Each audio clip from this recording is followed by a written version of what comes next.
What is going on, guys? My name is Feeds, and welcome to Feeds Mindset, episode number 15 with Mnstr, man. Mnstr, how are you? Welcome in. What's up, brother? How you doing? Shoot, I'm doing good, man. We keep having these stupid internet issues, man. Spectrum, if you ever end up watching my videos, fuck you. You're pissing me off. It's so annoying. I keep having connection issues and stuff. It's so annoying, man. So again, for the second time, Mnstr, I do kind of want to make this a point for everybody. You know, me and you are pretty good friends. I definitely wouldn't say that we're best friends, but we've known each other for a good while. So I'm very appreciative of having you on the podcast and being on here. I'm very thankful for it, for sure. Of course, man. I appreciate you giving me the opportunity. I mean, like I said before, we've been teammates for a little while. We were in the same community. And like I said, I saw what you were doing. And, you know, I wanted to be a part of this some way, somehow. So I appreciate you giving me the opopportunity, man. Yeah, 100%. Thankfully, we didn't get cut out for that long, so we'll go ahead and get into it because most everybody probably has no idea what we're talking about. Yeah, because if you don't have Spectrum, just it's a good choice.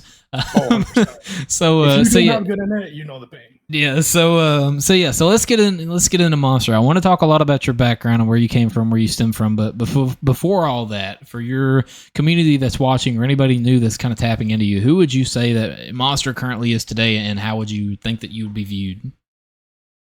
Well, I mean, most people do know me from YouTube, but I've transitioned to streaming. So just all around, you know, content creator, streamer.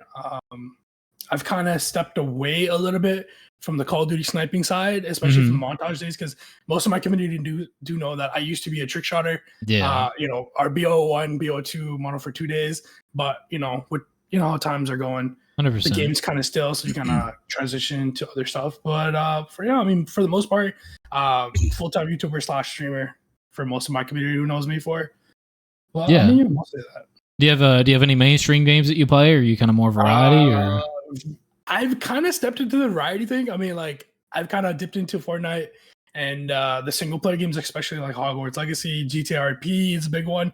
But the main game that I'm playing right now is still Call of Duty and a bit of Warzone, for the most part. But you know, still pretty fun, but it's not. Yeah, definitely. I mean, do you feel like you're kind of getting burnt out of COD? Do you feel like it's just kind of the same thing every year? Yeah, or, you know, I mean, COD a little bit burnt out, but thankfully I've been stepping into a lot of like GTRP, like I was saying, and Fortnite too. I mean, you know, just streaming it in general, having fun, and not stressing about, oh my god, I don't have an upload for this thing. But you know, just streaming and people having fun in my streams, having a safe space there, like I'll take that over any day.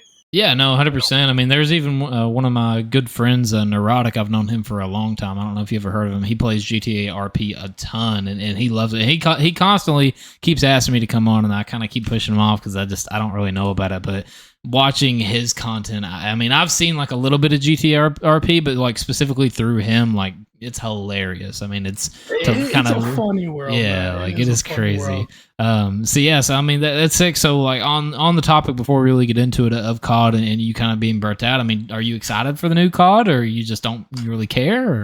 Bro, it's a tough one because like you know the cycle is we get the current COD and we hate it because it wasn't like the last COD.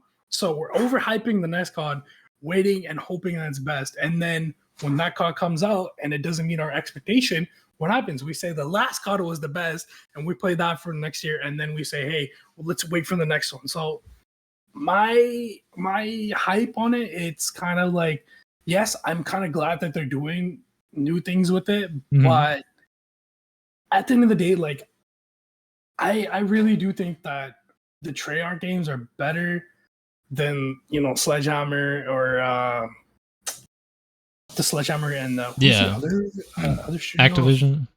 Yeah. Those games are currently better than, you know, the ones that we have right now. But you know, growing up as a kid loving Call of Duty, you know how it is, bro. Our BO1 mono for 2 days, we love those CODs, and I wish we could go back to it. But at the end of the day, if I think about it now, we only loved those games because we were kids who went home to school, had the time to play. But at the end of the day, like it is what it is. But I think it's gonna be good. I'm not hyping it too much. I'm taking it with a grain of salt. You know what I mean? No, like, I mean, I definitely understand. Yeah, because like you know how it is, man. I will take it with a grain of salt, but content's content. You got to do what you got to do. You know what I mean? But I'm hyped for it. But just a little bit, just a little bit. Yeah, sorry, I keep freaking rubbing my eye. There's like a faint hair that I can keep seeing, and I'm trying to talk like fluently. So the last topic I wanted to bring up before we really get into it. So are you kind of with the new COD that's coming out on top of this one? Are you upset that it's back to back? Are you upset that it's not one of these other trilogies? To keep continuing the spiral. I am upset because we're not getting a Treyarch game. And most people know this. I'm telling you right now, if they had given Cold War another year and they actually added a few more guns, a few more snipers, and like gave us more maps, I think that game would have been way better. That game was very underrated, but at the same time, this year, like back-to-back COD, like it's a weird transition for me. Yeah. Because I can almost think about it as when I think it was if it was Advanced Warfare or if it was Infinite Warfare, and then they had the Modern Warfare Remastered come out. Mm-hmm. So I'm kind of thinking of it as in that type of year gap again. Like that's how it feels to me. Yeah. But I don't know. I kind of wish we got a Treyarch game, but I mean, it is what it is. Campaign was fun, but yeah, I mean, I fully agree. And I mean, I'm in the same boat. I mean, obviously, I've loved COD ever since I was a kid, growing and aspiring into it. And it kind of sucks because our community is so biased nowadays. Like nobody enjoys new CODs. You don't see the long lines at GameStop. You don't see the crowded Walmarts. You don't see your crowded Targets. You just buy it when it comes out, and that's that. And there's like a couple weirdos that just stake out because they don't want to transpire, into whatever else. I mean, to each their own. I guess it's probably not good calling them weirdos, but I mean, to each their own, But like at the end of the day, it does really stink because our community is normalized to being like, this next COD, I'm done, And for a lot of creators, this current COD, there's a lot of people that I've seen quit for sure. I mean, that is not a doubt, and I think that's the thing that stinks about it. It's not the fact that if this COD's bad, I'm done with it. It's the fact that they get a back-to-back COD of one that they've already quit, and then they're like, hey, I understand the community don't like us, but let's go ahead and just drop MW3. They'll love it. Like, clearly they didn't fucking love it on MW2, like, what's going on in your heads? It's like, what kind of sales pitch are you trying to show? Mm-hmm. This one messed up, and again, I said this in my streams, I say it in my videos, they literally trolled they trolled us so badly. They dangling all these OG maps and all these guns. They're like, oh, it's gonna be a DLC. That first year they were saying it's a DLC. Now they're saying it's not even a DLC. It's a whole new COD. Like, bro, just add it into here, make the updates. Yeah. Like, I'm telling you, it could take one person a few weeks if they know how to code. They had a new game design. They know that, like, they know COD.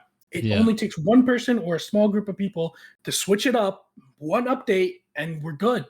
But, at the end of the day, you know how games are nowadays. Look what happened to Fortnite. Look what happened to Apex. Look what happened to COD. You know what I mean? Like, they made these simple mistakes, and now they're paying for it. Because, like you said, I've seen so many people after Cold War, they got invited to COD Next. They got to play the new COD, and they got to play Warzone, especially my Warzone guys. Like, it's fun to a point, but then those guys aren't streaming anymore. They're not uploading videos. They're not bringing their community to that game. You did something wrong. Mm-hmm. You know what I mean? You got to switch it back. Like, it is what it is. I mean, for example, I can say Dino. Mm-hmm. He plays COD sniping with bongos and flutes, bro. Like, you will see a lot of people do that. Yeah. And I wouldn't say that I'm very, very close to him, but I've had conversations with him where he should have been in phase. You know what I mean? Or 100%. Like 100%. 100%. Like what he was doing, like, it's sad to see because I grew up watching him. I grew up being around him, especially with like the montage day stuff, and seeing him now blow up and then not getting an opportunity on a game he dislikes, and all those other creators, like, they're getting burnt out and they don't like the game. Like, come on, you guys gotta look back and see the people you invited to your game aren't even playing your game now, and they're picking up all these other people who are just Warzone pros, like, to COD Next. Like, come on, like, I get it. Warzone's a thing. It's not going anywhere. But at the end of the day, all the other group of people just want to play multiplayer. Like, you gotta give what you No, definitely. I mean, I fully understand, and I fully agree with you, because that's what I was talking to Ellie, the podcast right before this one, literally like just a couple hours ago. It's all posted up now.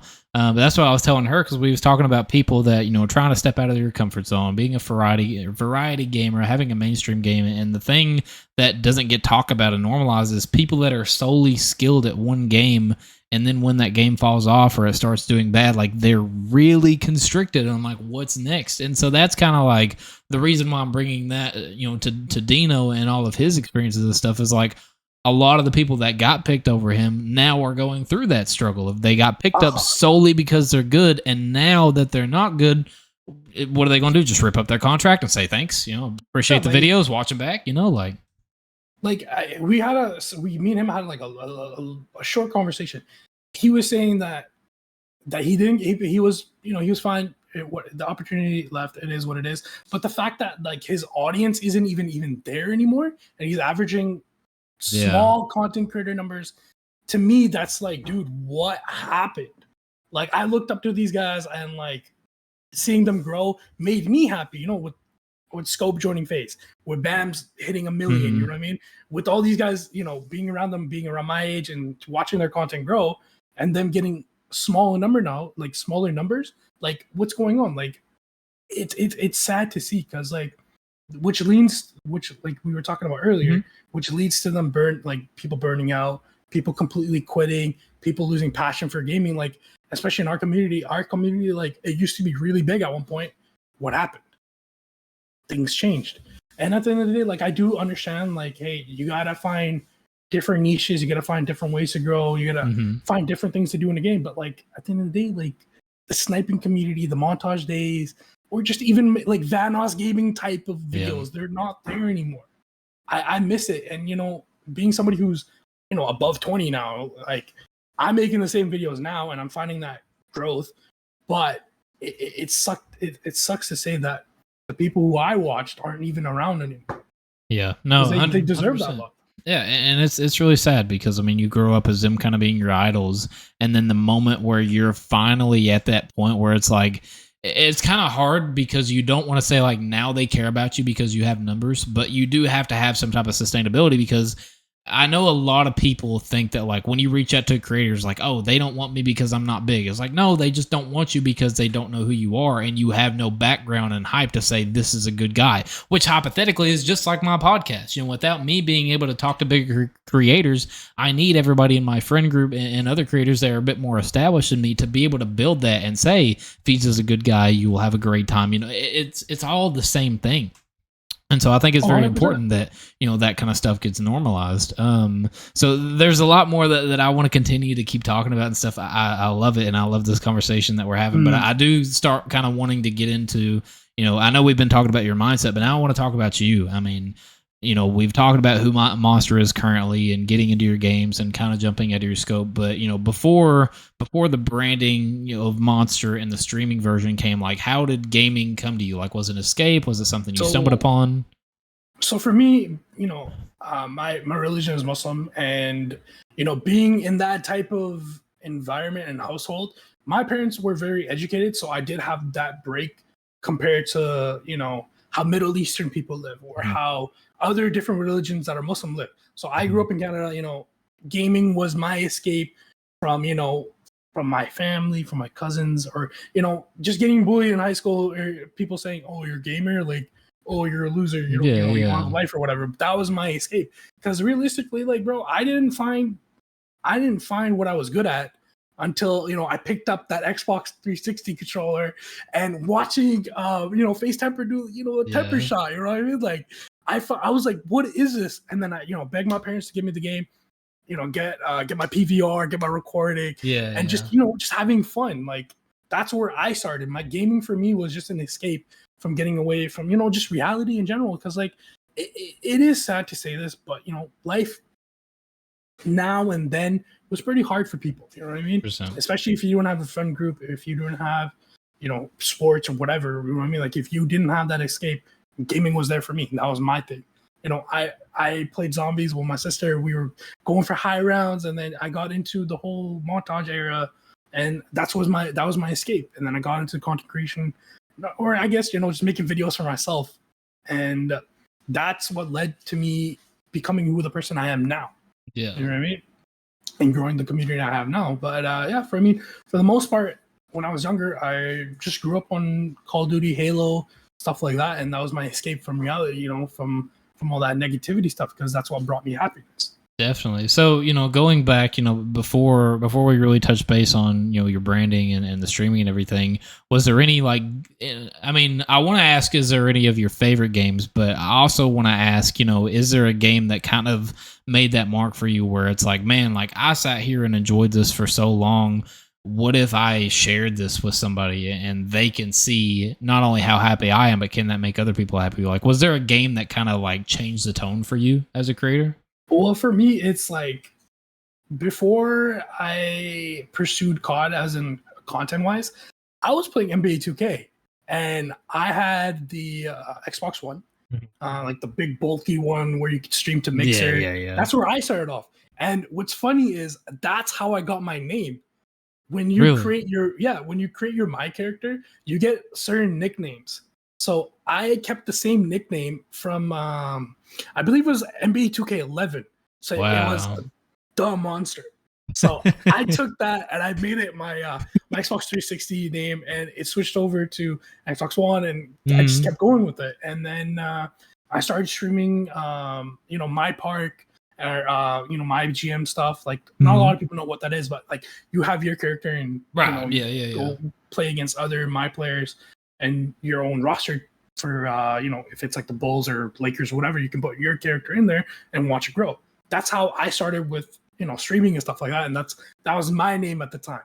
But then when I got into COD, I was like, I gotta think of a name, and then that's where the Mnstr came from. Yeah. And then I shortened it after. Yeah. No, I mean that's sick. Yeah, but my first game were kind of where I was like, you know what, I want to share this was my was 2K, NBA 2K, and clip 30 seconds, put it on Facebook or YouTube or whatever. That was my thing at the time. And then like I said, watching other people grow from COD and because I left for COD for a little while because in between the jetpack CODs, stuff like that, because I was a trick shotter back then, and I played for a few big teams back then. And as you can know, as I know for your days, like your BO4 days, how it is, right? Yeah. Being a part of those teams, I was like, it was fun. And then, I lost the passion, burnt out. But NBA 2K brought that back for me. Yeah, no, 100%. And that's great. That's great that was able to bring it out for you. And 2K is an insane community. I mean, it's not a community for me just because I'm not like invested in the game, but it is heartwarming to know that like a lot of people get very, toxic and egoish and like, oh, I'll kick your ass and all this stuff. Like, like that stuff is cool. But the cool part to me is you can tell that like whether they're pissed off or whether they're like got an ego, like you can tell they enjoy it. And that's what it's all about. And, on the topic of BO4, I have kind of said the same little bit, to everybody, but BO4 was, kind of the game changer for me. I mean, I got my name from Ghost. I talked about that a little bit on the and played Ghost, and then I played a little bit of Advanced Warfare, and Black Ops 3 was a pretty decent part. I got really into watching Pomage use the PO6 and hit the clips and stuff that he did. I strive to be that, and I was like, man, I picked up the PO6. I played Safeguard all the time, which at a sniping standpoint was like, oh, you're playing Safeguard. It's like, but I enjoyed it. It was fun. Yeah, I mean, like realistically, getting clips in there, a lot of people hated it, but you know what?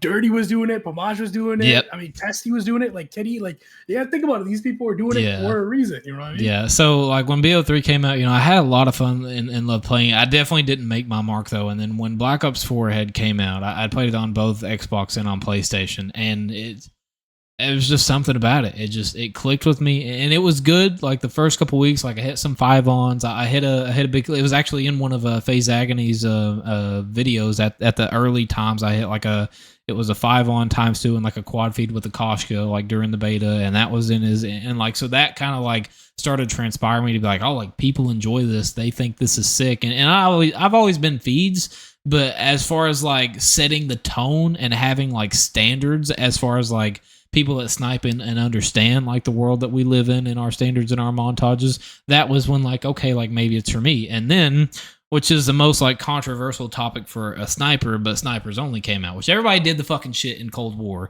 and then they bashed 100%. Me for it. But at the end of the day, like, it definitely made it easier, but I set my bar high. I mean, and I've said this on plenty of my other podcasts. I don't say this in a cocky way. I just say it because I did do it. If you go up and look up Feed's Best of BO4 on YouTube, it is by far, at a standards-wise, the most top tier level that I've been. And I was going insane. People were saying I was cheating all the time. I'd have tons of people popping in my stream saying hello, tons of raids. That's where I met Dicey's. He ended up raiding me one day because of how, cracked he thought that I was and stuff at that point in time. And, it just changed up who Feeds was. That was really what impacted my career and got myself out there. And I loved BO4 to death. I literally had specifically, I can remember there was 3 days. I streamed 8 hours, 12 hours, and 10 hours on Friday, Saturday, Sunday. And the reason why I remember this is because we was going for some type of montage or something. And on Saturday, that long ass 12 hours, I didn't hit a single fucking thing. I played a straight 12 hours, poo-poo breaks and shit, but I sat there, played, didn't hit nothing. I was all depressed. I was like, man, I did all this and I have no clips, whatever. And then Sunday happened, and Sunday is when I hit a 5 on head. Sunday is when I hit a 6 on ×2, and I hit a quad collat. All 3 of those is the same day. And to a lot of people, it's whatever. But as a sniper in that moment, I was like, finally, fuck yeah, I was excited, ready for montages. Back to back. Yeah, the same day, and it was crazy. And so BO4, that's kind of where I feel my mark. I'll say all the time, I'm the best BO4 sniper. I'm sure that there's people you can compare me to, but I really, when I got my best of BO4 out there, and shout out to King's Mentality and Prom District, those both great teams that I think King's Mentality is still a little bit around, but both of them are still kind of either dead or trying or whatever. But shout out to them. Those great teams, and they really helped get my start. And on top of that, I didn't have a lot of money, so they did the edits and stuff for me to be able to get myself out there. So that alone, shout out to them.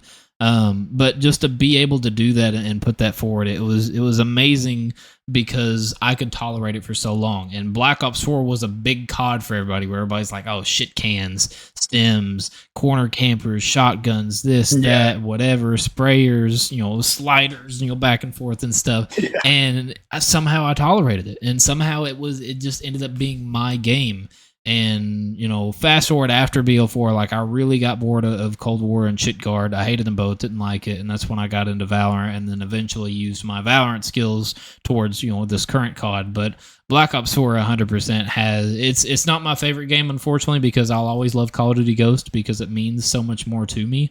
But as far as a favorite COD, unempathetically, Black Ops 4 definitely highlighted my career as Feeds. Oh, 100%. Yeah, I can understand that, because at the end of the day, everybody from our community, right? And I can say this about other people's community as well. It's if you blew up on Valorant, then everybody knows you for that. For me, it was a mixture between MW3 at the time, because the trick shotting then it had kind of died down, and then I picked up I started sniping and hitting multis and hitting quad class 5 on heads, and that's where I started to hey, I can make this into a montage, you know what I mean? Yeah. I don't have to spin in the air anymore. I started continuing with that, and that's what led me to become the sniper I am today as well. And that was my game blowing up. But at the same time, I was playing NBA 2K, and not a lot of people know this, but when 2K17, 16, when these games started to come out, there was it was called Pro-Am and Ante-Up.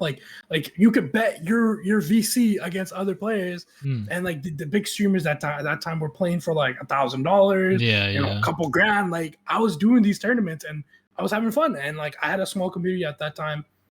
And then luckily it had transferred over to COD, because at the end of the day, just picking up that sniper, man, I'm telling you, it's just a lot of fun, you know what I mean? Yeah. No, I mean, and even same thing, like I said, I know I kind of really fast forward over all that, because I don't want to spend, just talking about myself so much, but getting into the current COD that you're at, where at NW2, I still kind of have the same passion. I would say I'm a little bit more variety for sure. I definitely wouldn't say that COD is my mainstream game. I do spend a lot of time on it, don't get me wrong.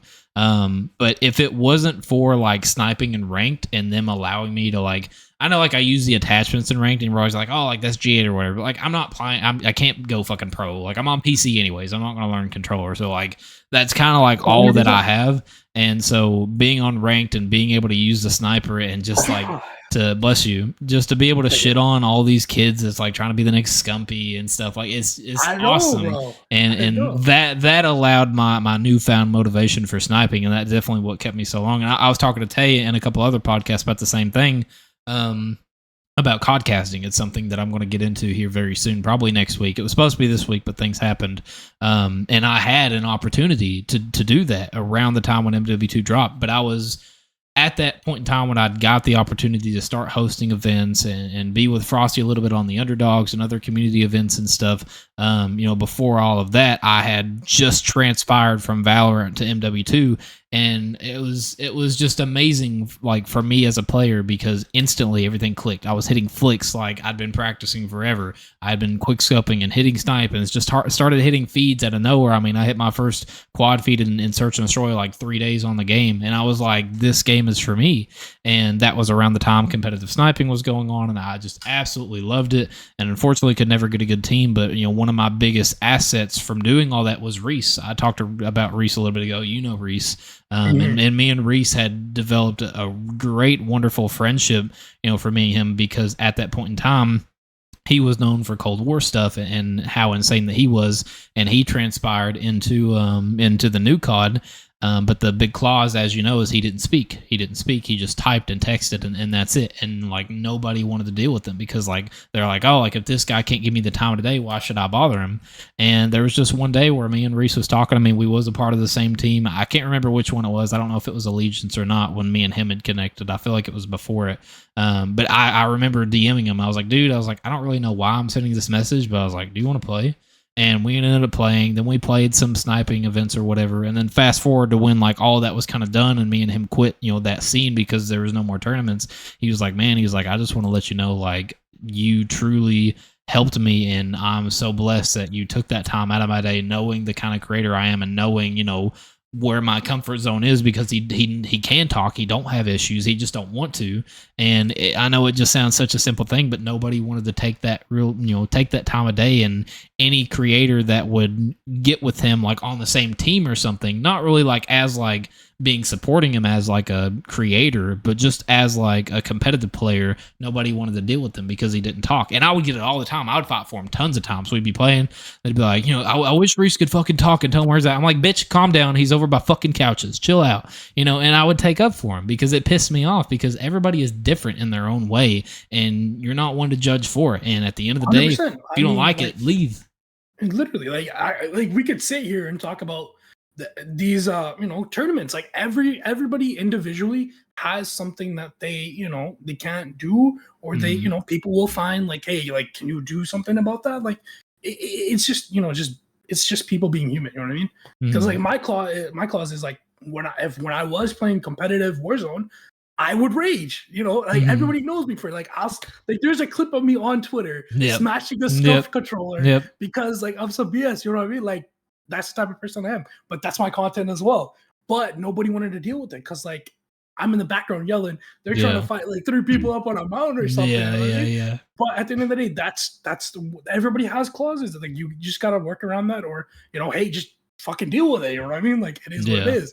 I know I can, it might not be what his thing is, but that's my thing. You know what I mean? Like I yell too much or I take the game too seriously, but that's just because we're playing for something. We're not playing this for free. We're playing to, build our name. We're playing for cash prizes or a trophy or a spot. You know what I mean? Like obviously I would take it seriously. Yeah, no, definitely. And not a lot of people understand that. Yeah, 100%. It's not normalized at all, and people have really big egos, or they're like, oh, like, well, and there is. I would never name call. Like I said, this podcast is about drama, but there is people out there. It's like, you won't be like me because of how you are, and it's like, fuck you. Like, who cares? Like, who wants to be that person? It's so stupid. It makes no sense. So I don't want to copy that person. Like, so those things need to be normalized, and I feel like there is. I do want to highlight some creators out there that do that, and they don't even realize, like, there is some people that get like upset, like with that specific instance. There's been a couple people that's like, oh, like Reese don't talk or whatever, and it's like they kind of just need like that little check or like that little reminder, like, hey, like it's okay, no big deal, like there's still 3 of us. And like there's people that just may not know how to handle those certain things, and there's nothing wrong with that. We all make learning mistakes and stuff all day long, so it's no big deal. And so I feel like creators kind of get either caught up in the moment or just caught up so much by themselves. So it's a lot of big egos, like, to be honest. Like 100% is. It definitely has a lot to do with egos, especially with nowadays. Like back in the day, like you didn't really have that much egos. Like everybody played as a team. They all like. When I'm speaking about like teams, I'm talking about like competitive. Like you know the competitive scene, man. You think Scump and them won those championships, talking shit to them. No, they worked. Yeah. They got over each other's flaws and they worked as a team. But now, if we're playing these amateur, or semi-pro or Even pro, like if you're a pro, like you have to put your, anger or whatever aside and just work as a team. But a lot of people are like, no, I carried you for 3 games. Yeah. Listen to me, but like, bro. No, and like they get on these false narratives too. Like Scump wouldn't hard scope that. Like, yes, the fuck he would. Like he's playing for money. Like, oh, like it makes no sense. Like there's differences between being a content creator and playing competitive. Yeah. Like, do you think I'm really out here YY 316 somebody off the building in a competitive game? No yeah, way. exactly. I'm hard scoping every corner. You know what I mean? Like, come on. Yeah, 100%. So yeah, it's really good to normalize that. So on that topic, I kind of want to spiral into a question I usually ask everybody. So dealing with people that have certain circumstances and stuff, like with Reese or whoever, whatever your clause is, whether you rage too much or you just have something going on, it's going to cause certain people to not connect with you well, and it's going to cause you as a creator to kind of think like, who am I? Like, what kind of person am I? Like, do people enjoy this content? Like, am I too much? Am I not doing enough? So on the topic of kind of like being burnt out, because of how the way you are, like, what is your advice to creators that get burnt out for whatever reason, whether it's on that topic or something different? What is your advice to kind of bounce back from it and kind of normalize it for them to feel better? I mean, as a person who I can't speak from Reese's point of view, but like not talking or anything. Right. But you got to work around that. Just let them know ahead of time. But for somebody who takes the games a little seriously and rages and yells, because like the one thing for me that I found out in the last 2 years that helped me get over, complaining and raging is like, just play the game. Don't take it that seriously. If you are struggling, and as a person, I do want to shout out Sentry. Like he said, like, bro, if you are sitting there for 8 hours a day complaining about a game for one clip, just get off. Yeah. Get off and do something else. Find something to take your anger out. Touch some grass. You know what I mean? Like, helping outside goes out. For me, my thing was like, I would sit here for 3-4 hours trying to hit that quad feed or 5-1 or whatever for this video.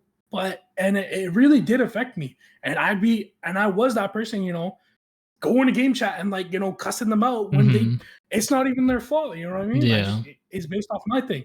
So what I would do is like, I minimize my playing time if I'm streaming, and streaming has helped a lot as well. Now I don't even take the game that seriously when I'm streaming. When I'm recording, I take a break and I go play something else. Like, bro, I'll go play GTRP or I'll go outside and do something. Like, you need to normalize taking breaks and, making a schedule for yourself. Because like, I tell this to a lot of people because like at the end of the day, I'm a small creator. I'm not that big, but I've had some people ask me like, "Hey, what do you do? Yeah, how do you get this content? Like, how do you get this?" I'm like, "Yo, man, it just comes." Because at the end of the day, if you're sitting there for 5 to 4 hours and you're just sweating and you're yelling and you're cussing, and you're raging, the clip won't come. You need to let it come naturally. You need the content come naturally. You know what I mean? Like, normalize taking breaks. Normalize playing other games. Devote your time to things that make you happy. That's one thing that I tell people. I'm like, hey, I used to be very, very angry at the world, at games, at just anything would tick me off.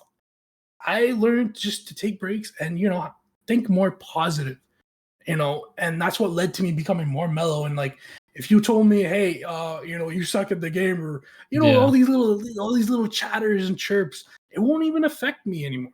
I just, like, if you rock with me for who I am nowadays, like, I'm rolling with that. You know what I mean? Yeah. I'm not gonna be like, like a montage, like I was saying, like a montage scene. If I'm offered, hey, can you come join our team to help us with this montage? I'll help out. I'll try to do what I can, but I'm not gonna devote my time and effort to sit there for 8 hours and feel burnt out because I can't hit one clip. Like, if it's not happening, it's not happening. Yeah. Like, you got to normalize that. Like, if it's not going your way, step away, do something else. Yeah, like, no, 100%. Not a lot of people do that. I think a lot of people do forget, what makes them happy and where they stem from and stuff.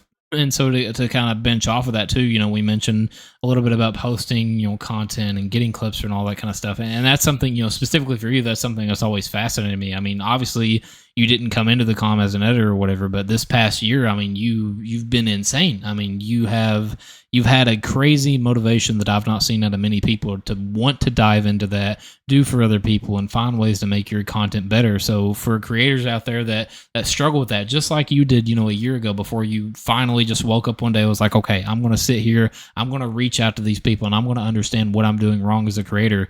What is your advice for people? It's like, oh, like I don't have the resources, or I don't hit good enough clips, or I don't think my stuff's going to be funny. Why would I sit down and edit? What's your advice for them to kind of give them a better take on it? Like speaking from like I said, at the end of the day, like I come from a trick shotting, feeding background, and I still uphold my standards. Like if I'm gonna do a personal touch, obviously I'm gonna put 6 ons and stuff like that. Mhm. But at the end of the day, content evolves, streaming evolves. Like with this, you gotta post what you like. If you think you like jumping off a building and 360 somebody, and if it's like a hard scope or whatever, or like a no scope, like if that's cool in your eyes, people will find that cool. If you hit such a nutty clip with a genuine reaction, people will find that cool. People will enjoy that. If you are being yourself when you're recording, like, yo, you don't need a face cam. You don't need, if you have a decent mic, you're fine. Go out, download a free software. You know what I mean? Like there's Bananameter, there's OBS, like there's free filters that you can work with it. You know what I mean? You don't need the fucking $100, mic and 3,000 PC. Like, no, like I went off recording clips off the Xbox Capture and I just converted it into, better quality. That's it. And it's free. Like if you have that and you don't have a camera, like, hey, just do just go with the flow and whatever you got, rock with it. Because at the end of the day, a lot of people from, back then were blowing up off, no face cam streams, no face cam content. Like use those things to your advantage. And then once you, gain more skill and get better editing, what's the word I'm looking for? Just kind of, what's the word I'm looking for, it's tough, but you further your content and your skills. You get more experience with editing, content creation, streaming. Like the more you feel comfortable, the more people will come and like what you do. 100%. But if you don't have a face cam, it's fine. You don't have a good mic, it's fine. I think that's kind of something, that's something I've always, as a creator, kind of rolled my eyes a little bit every time when somebody's like, oh, like I don't have the setup or I don't have the software. And I'm like, whatever. Because like when I started, I was, on an Xbox One, I would send every single Xbox clip to a Google Drive. I would get on my phone, download that on my phone from the Google Drive, which would take a while to like make a montage. And then I would go to Cute Cut Pro and I'd throw the shit in and I'd post a little montage or a Twitter clip or a YouTube video. And there's plenty of ways as a creator. I mean, as long as you have like a phone, I mean, you're chilling. I mean, that's literally all you need. So yeah, that's what I was doing for a bit too. Yeah, so I do want to wrap things up here, but there is, of course, one more topic that I do want to get into, something that you're passionate about, and that's, being able to get into creators that have different ethnicities, that are afraid or come from different backgrounds, and being able to get into streaming or content and stuff. I mean, what is your take on it, and kind of better ways to help them kind of be able to see you and be like, hey, like if I can do it, so can you. I mean, like we all see it, ethnicity wise, like I'm Fijian and Samoan. I don't see a lot of my own people in this community. And, if that's even just Australians, New Zealanders, Tongans, like any type of Polynesian or Islander, as, to specific Pacific Islanders, I don't see many of them in my community. But if you see somebody like me, with whatever audience I have, and if you get some type of enjoyment out of that, like, hey, you can do it yourself as well. You know what I mean? Like, shout out to everybody who's killing it that from my community, you know what I mean? Shout out to everybody who's killing it. But like at the end of the day, like if you see somebody you wanna become a streamer, you wanna become a YouTuber, if you wanna just upload TikToks, whatever, look at all the people who are doing it now and just you can do it yourself. You can be that person. Or you know what? You can be bigger, you know what I mean? Like that opportunity is there. If you are scared to connect with people, just get to know them in their streams, comment on their videos, do the extra mile. Because like I said, like we were talking before, our community is very, very competitive. There's a lot of egos, there's a lot of negativity, but those people like me, you, other people who are there, who have that, positive side, who are willing to work with people, just get to know them. Like, just a simple DM to whoever you look at it's a good thing to do. Because like chances are what's going to happen, they're going to say no or they're going to say yeah. So it's a 50-50. What's the worst that they can do? Say no? Just go to Yeah. the next person or find somebody else. Because at the end of the day, especially for my ethnicity, I don't see a lot of us out here. And the fact that I have some type of growth and you know what I mean? Like general people having like, yo, that's a cool shot, bro. Like I love your stream, whatever. Me hearing that, I know I'm doing something well. Like if you were scared, do you feel something I do want to bring up? I know you want to talk a little bit more, but on that specific topic, you know, do you hope that people that are of your ethnicity want to use you as a resource to be able to be like, hey, like I'm not 100%. Feeling it, but I'll maybe I can reach out to Mnstr and see what he says. 100%. Like, yo, if you are willing, if you have, so the only thing is I ask for is somebody. You don't even have to be my ethnicity if you want to work with somebody like me. As long as you have a positive outlook and you're not toxic and you actually have the passion and drive for this, hit me in my DMs. You know what I mean? Like, it's easy.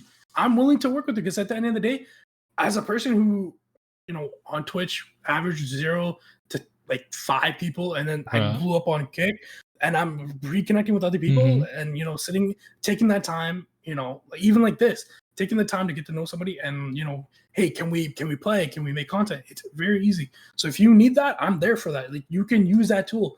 Like at the end of the day, I'm not here to, you know, use your growth or use your, you know, your name to better myself. I'm like, no, like I'm here to help people grow and make them understand like, hey, the resources are here, reach out. Like it's a simple DM. I'm willing to help out at the end of the day. Cause like, that's who I am. Like if I blow up in the meme, like in the mix of it, then I know I'm doing something right.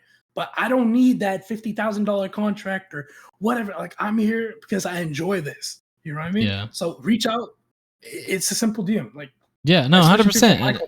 Yeah, no, definitely 100%. And I feel like that, you know, that exact everything you just spelled is the same thing, just like Feed's mindset. I mean, that's, you know, there's a small little thing in the page that I've created specifically for this, so my timeline isn't just blown up with myself. Is, you know, that guests are followed, and like I know, like a lot of people are like, oh, like, you know, what's that matter? But it's like, if you think that I am a good, genuine creator, and you think that I am somebody that's good enough for your friend circle, however you want to word that, you know, like if you think that I am somebody that you want in your corner, everybody that I have on this podcast are people that I connect with, are people that I think are awesome and genuine creators that are striving. And, you know, just like you said, that's a resource. And I feel like, you know, that's kind of like a intricate way that I've kind of like, I guess I've kind of made more of that than what it kind of is. But at the end of the day, I mean, when you click on that following list and you see everybody on there, that isn't for me to flex how many people I've had on. That's for me to show you all the like-minded creators, and all of them are just one DM away. And that's it. It's the simplest thing. Like at the end of the day, I'm not doing this for clout. I'm not doing this to better myself or, like I said, take advantage of somebody's name. I'm not here for that. Because like I said, in our community, there's already, you know, life is already hard enough. Life is very negative, you know, not all of it, but certain stuff, a lot of egos in our community. But at the end of the day, if you know somebody who's like-minded like us, or, you know, your past guest, just reach out. It's a simple DM. Because like at the end of the day, like I said, what are they going to say? Either no or yeah. So take that risk. You got to take that risk. Because like at the end of the day, if you don't make that risk, you don't take it, you're going to be stuck in the same spot. That's what I did. I reached out to somebody. I'm like, hey, I don't know how to stream. Can you help me? And that led to me, you know, getting, you know, stuff like, I don't want to flex or nothing but like that, but you know, building a community that really, who's there for me, you know what I mean? 100%. And then me using that resources and helping other people too, because at the end of the day, not a lot of people are doing that. Yeah, and it's a beautiful thing, and I think that's for creators. That's something we long for, knowing that, you know, it's not the fact that knowing that you change somebody's outlook or change, you know, help them be more successful. It's the fact of knowing that you built enough utensils for yourself to provide that for others. And I think it's a beautiful thing, and it's just like I said, it's what this podcast is about, is not only to remind those things for creators that's came from nothing or just started in general or whatever, however your background is. It's beautiful to understand how all of that transpired. You know, and for you, you know, the biggest thing that your accomplishment of, you know, your ethnicity, I think that is a very amazing thing, you know, to be able to understand your background and where you came from. And it's such a positive outlook, and it's just not normalized enough. And so I know that I can never make it normalized, but I can help in the process. You know, make it a little better. Like a small group of people see this podcast or see whatever, you know, if it may end up a clip somewhere, you know how people are. They see something cool, they'll share. if they can take this little conversation, these little words, and they, happen to, just start streaming or doing something that they, creative wise, like, you know what, that makes me look like I'm doing something very good in my heart, that my words can help somebody become something, or at least they took that risk. You know what I mean? Yeah. Because at the end of the day, you have to take that first step. Me and you and nobody else can help you. Taking that first step, you have to do it by yourself. You got to normalize that. Not a lot of people understand that. Like, I can't just upload a 5-minute video and not build connections and not, promote that. Yeah. And have, just expect to get a $50,000 contract or, thousands of views. No, you gotta do the work, and you gotta take that step and risk. Yeah. No, definitely. I fully agree. And I hope that anybody that's listening, maybe, a few little things trickle out and stand out to you and stuff. I appreciate your time and everything being here. The question that I always ask at the very end of it. Is there anything that you have coming up that you're excited to share with your community, or any plans that you have? A big team announcement is coming pretty soon here. Okay. And then, just better quality edits, better, just more growth, and, being a positive person. I mean, like I said, all you can do is think positive vibes, you know what I mean? Yeah, honestly, I think that's kind of, I know a lot of people, when they hear that, or just normal creators that like just ask like, hey, what's coming up? I think motivation is like one of the best things to like to reply and be like, hey, like, I'm just excited to get stuff put out. I don't really care about what like big plans I have, because all of that's like really just numbers and stuff, but just be excited because I am ready to go and I'm tackling this. And that's, especially with you, that's one of the most things that I admire about you and your content, and how motivated you are behind, not to provide only for you, but to build a better community. So I really appreciate you being on the podcast. It's been a lot being able to be on here, being able to share your story and stuff. So yeah, it's been a blast. So to end off here, is there anything else you'd like to say? I mean, hey, like I said, just take that step. Use this as an example or resource. Just take that first step. I mean, that's all you can really do. Like, I hope, like I said, I don't have an ego or anything like that. I just hope the best for you. If you want to be a content creator, you want to be a streamer, I hope you take that step. 100%. So that's all I can really say. Just look positive and sorry, not look positive, but think positive and just be yourself. 100%. Yeah, no, it's words to live by for sure. So anybody that's watching, I hope you guys have enjoyed. This is Feeds Mindset. I hope you guys have enjoyed this conversation that I've had with Mnstr here. Please make sure to go check him out. His little Twitter handles below, links in the description. Please go check him out. Fantastic creator. Definitely somebody you want in your corner for sure. So I appreciate everybody watching. This has been episode number 15 of Feeds Mindset.